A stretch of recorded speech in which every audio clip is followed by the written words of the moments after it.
"What do you mean? Don't have the keys? The house is empty. That can't be right," I said, my knuckles white as I gripped the phone. The neighbor across the street was staring at me from his porch, watching me pace back and forth in front of what used to be my home. My name is Jasmine Rojas, and I had just driven 4 hours from my university to Bakersfield for spring break, only to find my childhood home with a "for sale" sign hammered into the front lawn. The windows were bare, no curtains, no furniture visible inside. 3 black garbage bags sat on the porch like unwanted guests. When I peeked inside one, I saw my clothes, books, fragments of the life I'd left behind when I went to college. "Your father said you should have called first," my Uncle Thomas said, his voice hesitant on the other end of the line. "They moved last week. Didn't they tell you?" "No," I said, the word barely making it past the lump in my throat. "They didn't tell me anything." I hung up and called my father. Each ring felt like an eternity. "Hello." His voice was flat, emotionless. "Dad, the house is empty. There are garbage bags with my stuff on the porch. What's going on?" A pause. "We moved. You're an adult now. Deal with it." The line went dead. I stared at my phone, stunned. I called back, straight to voicemail. I tried my mother's phone. The same. My younger brother's phone. No answer. Just like that, I had been erased from their lives. No warning, no goodbye, not even the courtesy of a forwarding address. I stood there, watching the sunset cast long shadows across what used to be my front yard. The maple tree my father and I had planted when I was 8 still stood tall, its branches reaching toward a house that no longer belonged to us. I had sent part of my scholarship money home every month. I had maintained a 3.9 GPA in pre-law while working part-time. I had been the responsible one, the quiet one, the one who never caused trouble, and this was my reward. I didn't cry. Not then. Instead, I picked up those garbage bags and loaded them into my car. I checked into a motel for the night, laying out my salvaged possessions on the scratchy bedspread.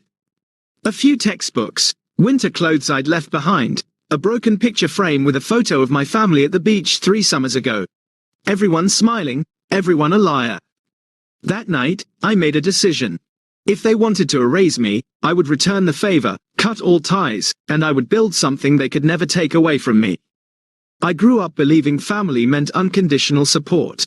My parents had immigrated from Mexico before I was born, and family first was practically our household religion. My father worked double shifts at the manufacturing plant, and my mother cleaned houses. They reminded us daily of their sacrifices.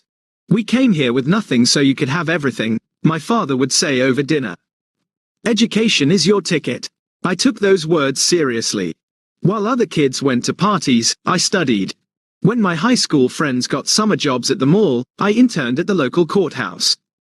My acceptance to university on a pre-law scholarship was supposed to be the first return on their investment. My younger brother, Gabriel, was different. He struggled in school, preferred video games to books, and had been caught shoplifting twice. Yet my parents never threatened to kick him out. They defended him, supported him, forgave him. "He's finding his way," they'd say. Maybe that's why their abandonment blindsided me. The responsible daughter, discarded, while the troubled son remained under their wing. That night in the motel, I called Professor Wilkins, my constitutional law instructor, who had become something of a mentor. "They just left?" she asked, disbelief evident in her voice. "Yes. I'm not sure what to do next. I can't exactly go back to the dorms during break." And, my voice cracked, the emotion finally breaking through.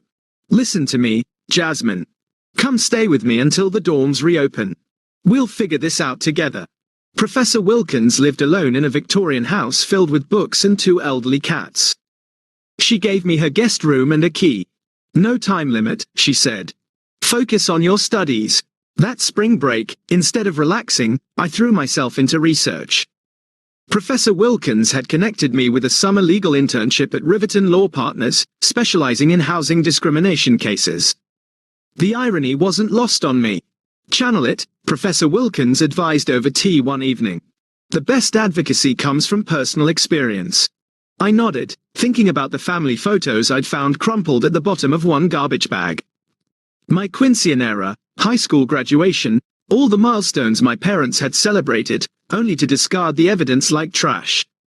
That night, I blocked their numbers. All of them. My father, mother, brother, even aunts and uncles who might enable their behavior. If anyone asked about my family, I simply said, "We're not in touch." No dramatic story, no plea for sympathy. I was rebuilding from scratch, and sentimentality had no place in the foundation. The summer internship at Riverton Law Partners changed everything. What started as basic research and coffee runs quickly evolved when my supervisor, attorney Eleanor Grayson, discovered my knack for connecting with clients. "You have something rare, Jasmine," she told me after I helped calm a young mother facing eviction. "You actually listen." I was assigned to assist with intake interviews, meeting families being pushed out of affordable housing by developers, elderly tenants facing illegal rent increases, students dealing with predatory landlords. Their stories resonated with me in ways I couldn't articulate. One evening, after a particularly grueling day interviewing 3 families from the same apartment complex who were all served simultaneous eviction notices, I stayed late, organizing case notes. Eleanor found me there at 9 p.m., surrounded by papers. "Burning the midnight oil?" she asked, leaning against the doorframe. "These families have nowhere to go," I said. "The developers are offering them 2 weeks in a motel as compensation for breaking their leases early." Eleanor sighed. "Unfortunately, that's often more than the law requires. But it's not right," I insisted. 2 weeks isn't enough time to find new housing, especially with security deposits and first month's rent. These people will end up homeless. "The system is broken," Eleanor agreed. "So what are you going to do about it?" That question lingered with me for days. What could I, a second-year pre-law student with an internship, possibly do? The answer came unexpectedly during a mandatory university financial aid seminar. The presenter mentioned that students could apply for social innovation grants, seed money for projects addressing community needs. Hello. Thanks for watching and being part of this journey. If you enjoy story like this, please like, comment, and subscribe. Your support means the world. Now let's dive into the story. The application deadline was just 2 weeks away. I stayed up 3 nights straight, drafting a proposal for a housing advocacy program specifically for students and low-income families. I called it Safe Space Initiative. Eleanor helped me refine the legal aspects, and Professor Wilkins reviewed the final application. While waiting to hear back about the grant, I received the first of many calls from my parents. It came 6 months after they had abandoned me, a voicemail from my father. "Jasmine, your mother is worried about you. Call us." No apology, no explanation, just an expectation that I would respond to their summons like an obedient daughter. I didn't call back. 3 days later, another voicemail. "This silent treatment is childish, Jasmine. We're your family." I saved the message but didn't respond. The calls increased in frequency. Sometimes my father, sometimes my mother, occasionally my brother. Their tones ranged from demanding to pleading. None acknowledged what they had done. When the university awarded me the Social Innovation Grant, $25,000 to launch Safe Space Initiative, I didn't share the news with them. When I was offered a paid position at Riverton to continue my work through the academic year, I celebrated with Professor Wilkins and Eleanor instead. My new family was forming around me. People who supported me not out of obligation, but out of genuine respect and care. By January, the Safe Space Initiative had assisted 23 students fighting wrongful evictions.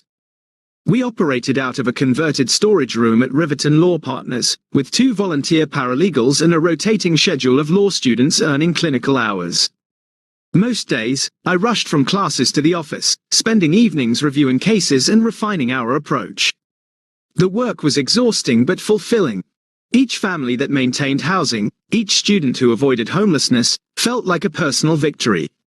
I was building something meaningful from the wreckage of my own displacement. My parents, meanwhile, had increased their campaign to reconnect. The calls came with alarming frequency, sometimes multiple times per day. When I continued ignoring them, they enlisted relatives. "Your mother cries every night," my Aunt Lucia texted.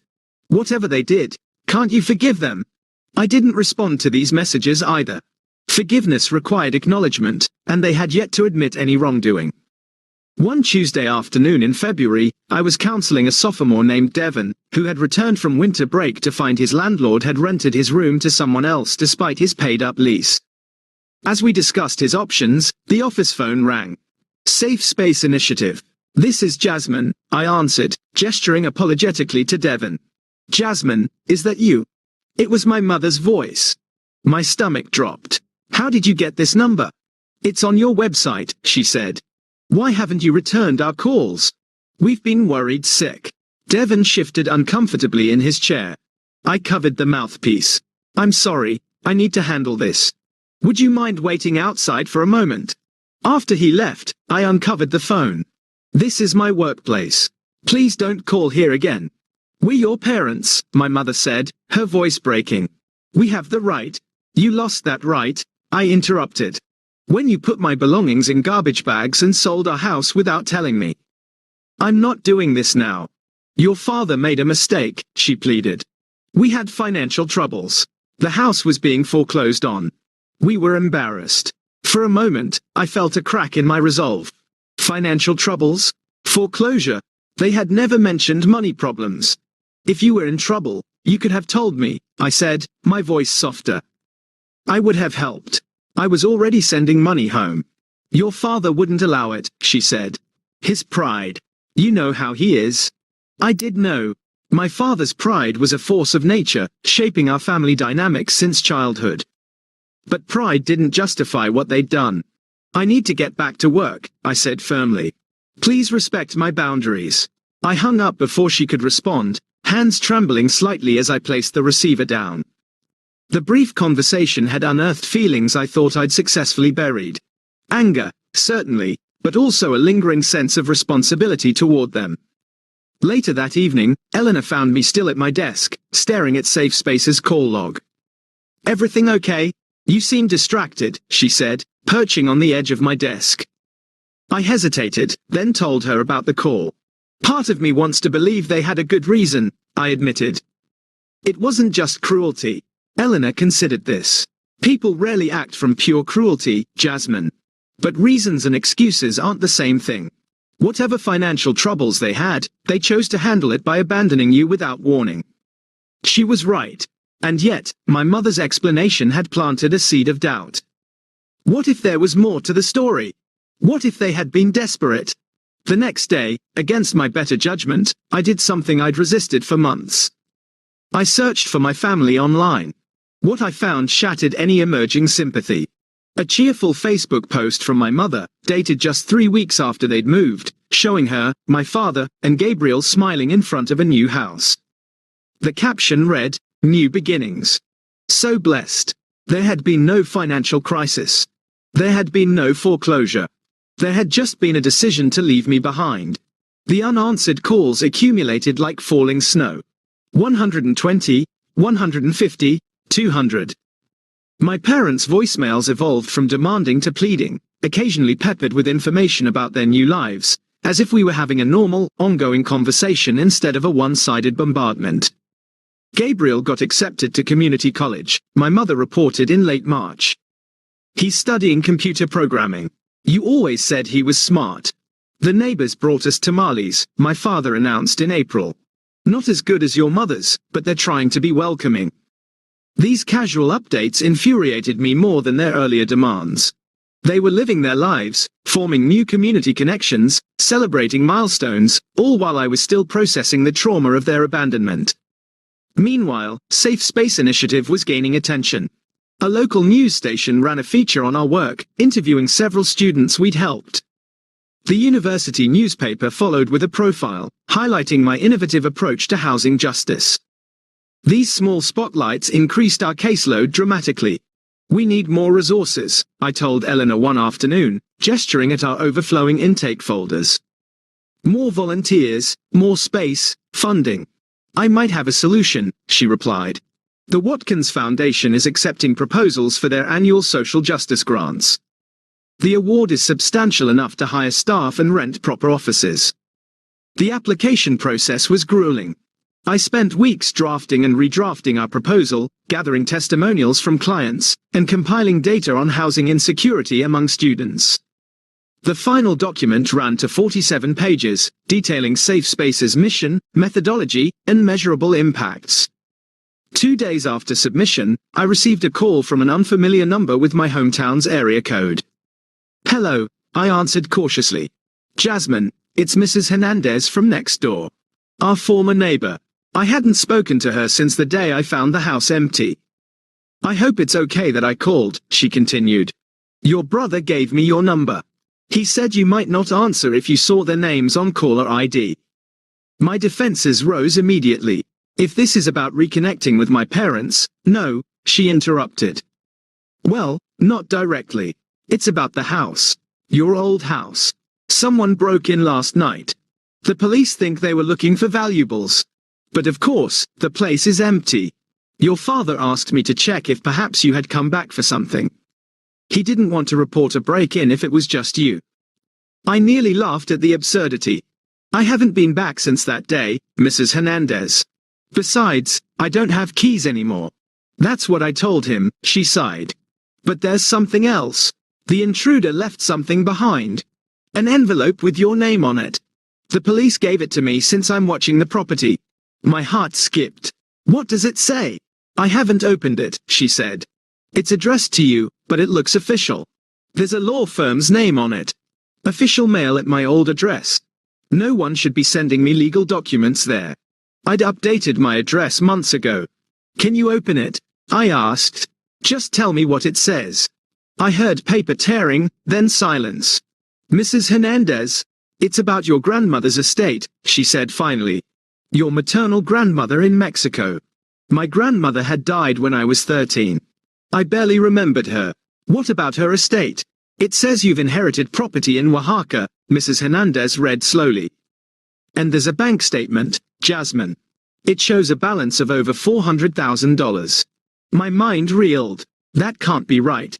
My grandmother lived simply. She didn't have that kind of money. The letter says the property was developed after her death. Resort condominiums.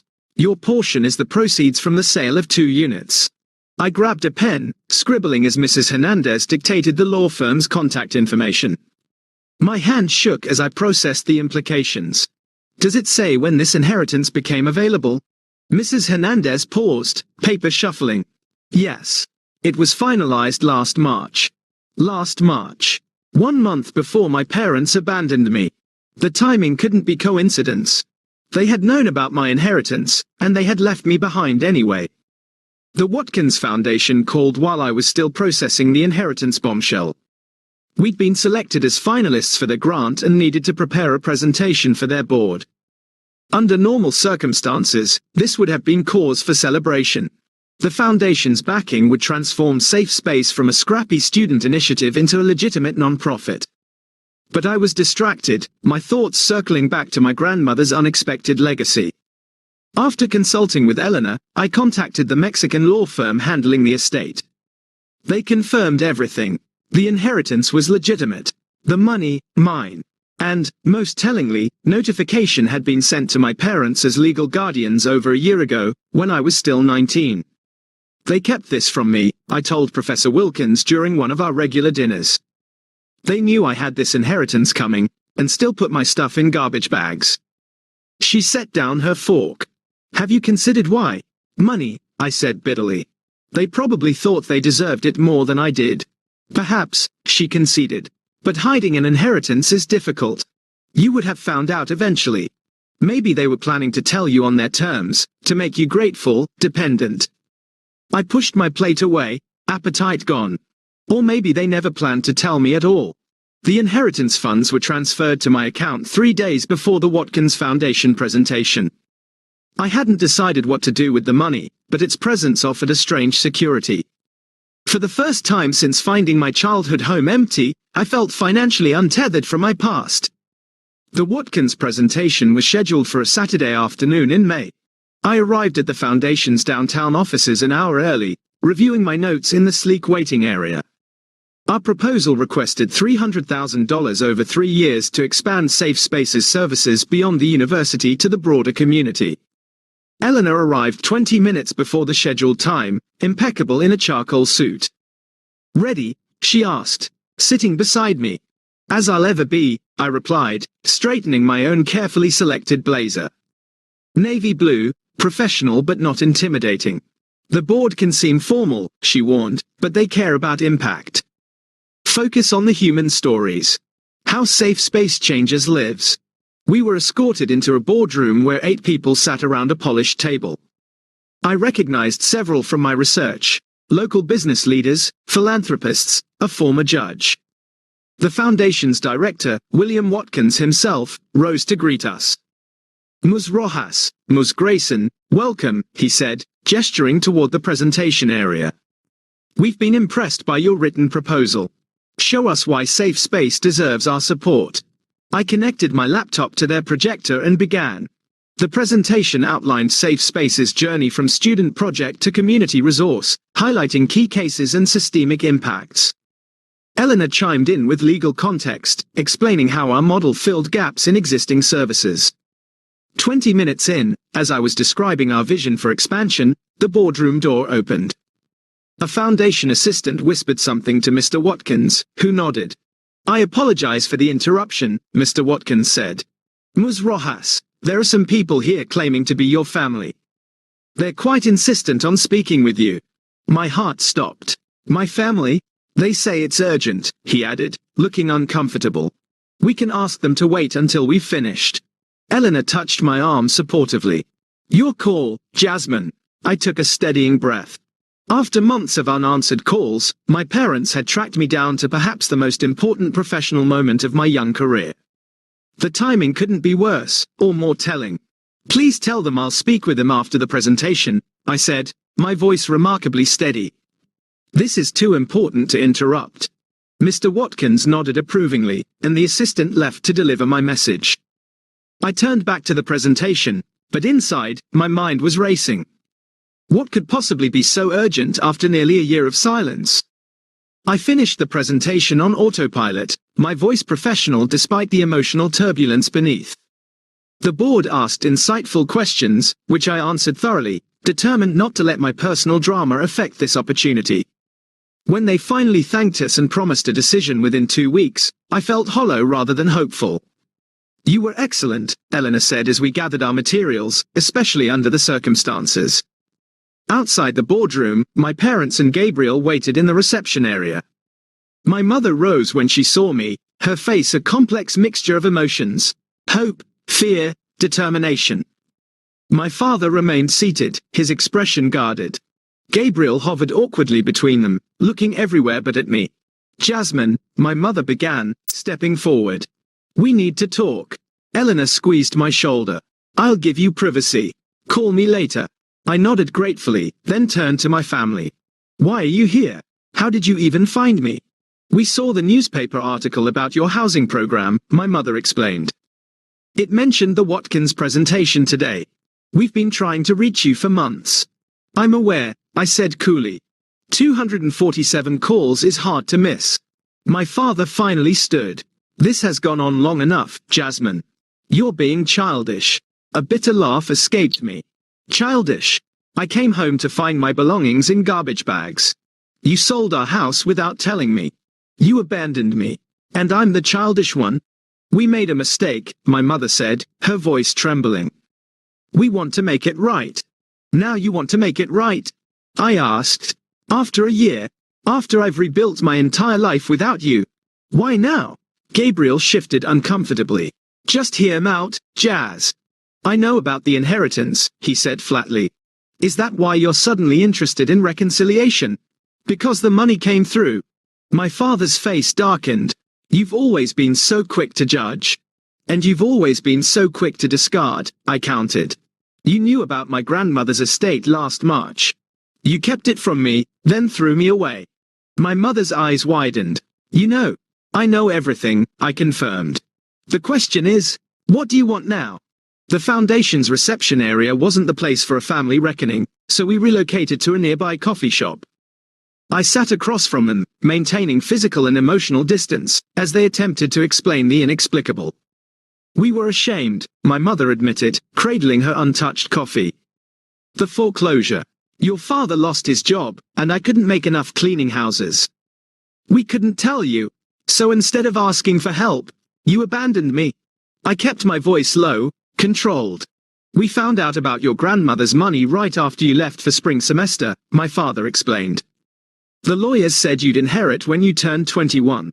We thought if we moved, started over somewhere new, we could fix our finances before you found out. By selling the house and leaving me with nothing. We panicked, my mother said. Your father thought you would be better off without our problems. You had your scholarship, your university friends. And now? I pressed. Why the sudden change of heart? They exchanged glances. Gabriel spoke up. They made a terrible mistake, Jazz. They know that now. The safe space thing, my father added gruffly. In the newspaper, we saw what you've accomplished, and we realized we'd lost something precious. Your successful daughter, I translated bitterly. No, my mother insisted. Our family connection. I studied them. These people who had shaped my early life, and then shattered it. My mother looked older, grey strands prominent in her dark hair. My father seemed diminished somehow, his shoulders slumped beneath his worn jacket. Gabriel had grown an inch, his boyish features maturing. I've built a new life, I said finally. New connections, people who value me regardless of my accomplishments. We're still your family, my father insisted. I met his gaze steadily.